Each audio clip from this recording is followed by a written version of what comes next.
Ready. आज हम आपको बताने जा रहे हैं बिहार बीएड एंट्रेंस जो कि ललित नारायण मिथिला यूनिवर्सिटी कंडक्ट करवाती है उसके बारे में।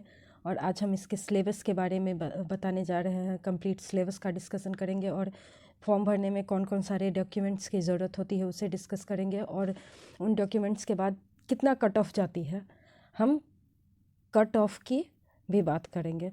तो आप हमारे साथ बने रहिएगा। और चलिए हम बताते हैं कि ललित नारायण मिथिला यूनिवर्सिटी जो कि बीएड कंडक्ट करवाती है उस फॉर्म को फिलअप करने की डेट रिलीज़ कर दी गई है। 25 अप्रैल से 17 मई तक के फॉर्म भरी जाएगी। अगर आप फॉर्म भरने में देर करते हैं तो 500 रुपये विलम्ब शुल्क के साथ आपको 18 से 21 मई तक फॉर्म भरने की अनुमति दी जाती है। तो कृपया आप विलम्ब ना करें, 25 अप्रैल से 17 मई के बीच ही फॉर्म को भर लें, नहीं तो आपको लेट फाइन लग सकती है। चलिए हम आगे सिलेबस की बात करते हैं। तो हम आज सिलेबस में ये बताना चाह रहे हैं कि ये जो एग्ज़ाम का पैटर्न है, पहले हम एग्ज़ाम पैटर्न को जान लेते हैं कि क्या है, इसमें क्या क्या पूछी जाती है। सब्जेक्ट जनरल इंग्लिश रहती है 15 मार्क्स की। संस्कृत, हिंदी, इन दोनों में से आप कोई एक सब्जेक्ट चूज़ कर सकते हैं। ये 15 नंबर की या 15 नंबर की रहती है। और ये लॉजिकल एनालिसिस, रीजनिंग हमारे 25 नंबर की पूछी जाते हैं इसमें। और जनरल अवेयरनेस 40 नंबर का होता है। और teaching learning environments in school, जो टीचिंग लर्निंग इन्वायरमेंट होता है स्कूल का, वो 25 नंबर का पूछा जाता है। तो ऐसे टोटल 120 नंबर का टोटल हमारा पूछा जाता है इसमें। और आगे हम कट ऑफ की बात करेंगे कि 120 में हमें कितना मार्क्स लाने पे अच्छे कॉलेज मिल जाते हैं। तो सब्जेक्ट की बात कर लेते हैं। अगर हम इंग्लिश चूज़ करते हैं तो 15 मार्क्स की इंग्लिश आएगी हमारी। हिंदी 15 मार्क्स की हो जाएगी। लॉजिकल, रीजनिंग इसमें मैथ्स भी थोड़ी बहुत होती है। और जीए जनरल अवेयरनेस सबसे ज़्यादा नंबर की पूछी जाती है, 40 नंबर की पूछते हैं इसमें। Teaching learning environment 25 number. तो ये 120 अंक का टोटल है। और इसमें अब हम जानते हैं कि कौन कौन से सब्जेक्ट किस किस प्रकार से पूछे जाते हैं। तो आगे हम बढ़ते हैं और जानते हैं ये सामान्य अंग्रेजी का सिलेबस है। तो इसमें वोकैबुलरी होती है, आइडम्स, फ्रेजेस पूछे जाते हैं। One word substitute, active passive voice का आप प्रिपरेशन कर लेंगे। कॉम्प्रिहेंशन, पैसेज जो होती है कंप्लीट 7 नंबर के पूछे जाते हैं। और बाद बाकी ग्रामर, इसमें ग्रामर में आपका क्लोज टेस्ट आ जाता है। ऐसे ही ग्रामर पूछे जाते हैं, सारा ऐसे ही करके मेन हो जाता है इसमें पैसेज। अगर आप पैसेज पे पूरा कमांड करते हैं तो इंग्लिश आपके अच्छे से निकल जाती है। ग्रामर में कुछ खास नहीं होता, बेसिक्स हो जाता है ग्रामर में। Passage, spelling error, antonyms, synonyms, common errors, suffering from sentence in passage, suffering of sentence in passage पूछे जाते हैं। तो ऐसे ही करके ये कंप्लीट इंग्लिश का सिलेबस है जो कि 15 मार्क्स के होती है। फिर 15 नंबर में अगर आप अच्छा इंग्लिश में पैसेज में आपको सबसे अच्छी पकड़ बनानी है, अगर अच्छी पकड़ बना लेते हैं आपका इंग्लिश का एग्ज़ाम बहुत ही अच्छे से जाता है और आप बहुत ही अच्छा स्कोर करते हैं इंग्लिश में। आगे हम बढ़ते हैं। और संस्कृत या हिंदी, अगर आप संस्कृत हिंदी में से कोई एक सब्जेक्ट चूज करते हैं तो इसका बात कर लेते हैं।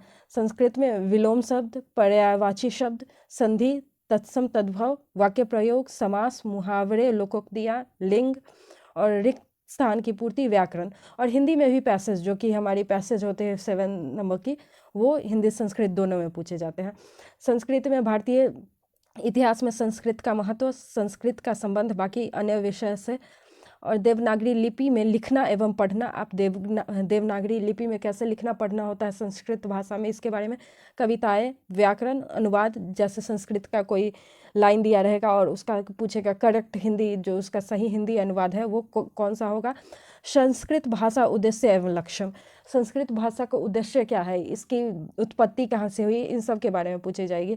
ये जैसे भारतीय इतिहास में संस्कृत का महत्व अभी तक क्या रहा है, वेदों में क्या महत्व है संस्कृत का, ये सब पूछी जा सकती है संस्कृत में। अब हम बात करते हैं जो कि कंप्लीट 40 मार्क्स का पूछा जाता है रीजनिंग के। तो रीजनिंग की बात करेंगे। अक्षरांकीय श्रृंखला, अल्फ़ाबेटिकल, जो कि अल्फ़ाबेटिकल सीरीज़ होती है उसके बारे में पूछे जाते हैं। रक्त संबंध, ब्लड रिलेशन, जैसे किसी के मम्मी, अगर आपकी मम्मी आपके मौसी के बेटे की क्या लगती है, तो ऐसे करके ब्लड रिलेशन पूछे जा सकती है। रीजनिंग, एनालॉजीज पूछे जाएंगे। कृत्रिम भाषा, कारण प्रभाव, घड़ी का सुई, अगर मतलब घड़ी के सुइयों के बारे में पूछे जाएंगे। Coding, decoding, cubes and cube dice पूछी जा सकती है। डेटा प्राप्तता, निर्णय लेना, आपका डिसीजन मेकिंग किस प्रकार का है, आप किसी भी स्टूडेंट के साथ आप किस प्रकार का डिसीजन लेके डिसीजन मेकिंग करेंगे उसके बारे में पूछे जाएंगे। 5 से दिशा निर्देश, बहुत ही इजी रहती है ये। सिलेबस देख के थोड़ा वास्ट लग रहा है पर ये ऐसे बहुत ही इजी होता है। रीजनिंग, बेसिक कॉन्सेप्ट्स रीजनिंग के पूछे जाते हैं, कुछ खास नहीं होती है इसमें। ये 40 नंबर का आप अच्छा नंबर स्कोर कर सकते हैं। सबसे ज़्यादा नंबर लोग रीजनिंग में ही, सॉरी रीजनिंग 40 मार्क्स की होती है, 25 की, मैंने गलत बता दिया। रीजनिंग जो है 25 मार्क्स की पूछी जाती है। आगे हम बढ़ते हैं, जो कि जी 40 मार्क्स से सबसे ज़्यादा नंबर इससे होता है। और ये एक बेसिक्स है, सुन के आपको डर लगेगा जी ये पूछा जा रहा है, पर ये बेसिक्स है, इसमें बहुत ज़्यादा नहीं पूछा जाता। इसमें भारत और उनके पड़ोसी देश के बारे में पूछा जाएगा, कुछ ज़्यादा नहीं है। भारत और उनके पड़ोसी देश का संबंध पूछा जाएगा। आप बहुत अच्छा स्कोर जी में कर सकते हैं।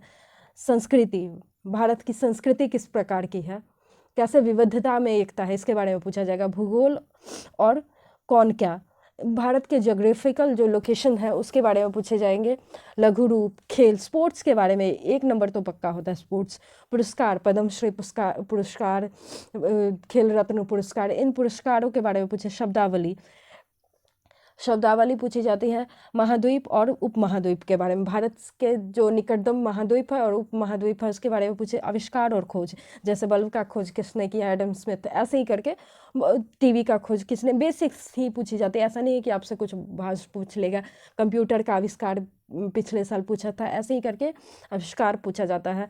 भारतीय संविधान के बारे में, कितने दिनों में बन के तैयार हुआ, कब बना, कितने इसमें क्या क्या बताई गई है। डिस्क्रिमिनेशन के बारे में, कैसे, कौन से आर्टिकल में, बेसिक्स, कोई डीप इसमें नहीं पूछा जाता है। अंतर्राष्ट्रीय संगठन के बारे में, इंटरनेशनल ऑर्गेनाइजेशन कौन कौन से है इसके बारे में।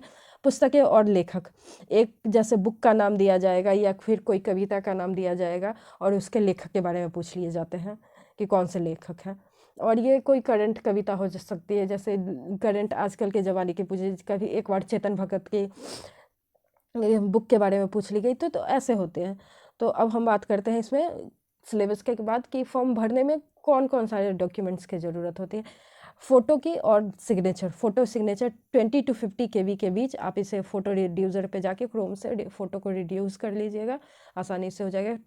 20 to 50 KB के बीच पूछी जाती है, मांगी जाती है इसमें। और फिर रेसिडेंशियल सर्टिफिकेट, आपका आवासीय प्रमाण पत्र, कास्ट सर्टिफिकेट, जातीय प्रमाण पत्र, और दिव्यांग अगर कोई है तो दिव्यांगता का अपना सर्टिफिकेट उसमें लगा देगा। 10th का मार्कशीट, 12th का मार्कशीट और ग्रेजुएशन, इन सब का मार्कशीट, और मोबाइल नंबर, ईमेल आईडी और आधार कार्ड, ये इतना मांगा जाता है इसमें। और जब आपका एग्ज़ाम पूरा कंप्लीट हो जाता है तो सब इन तीनों चीज़ का डॉक्यूमेंट्स वेरिफिकेशन भी किया जाता है, इसीलिए डॉक्यूमेंट्स वेरिफिकेशन के बारे में किया जाएगा। तो आप अपना सर्टिफिकेट एक जगह कलेक्ट करके रखें, ओरिजिनल वाला भी। अब हम बात करते हैं कट ऑफ की।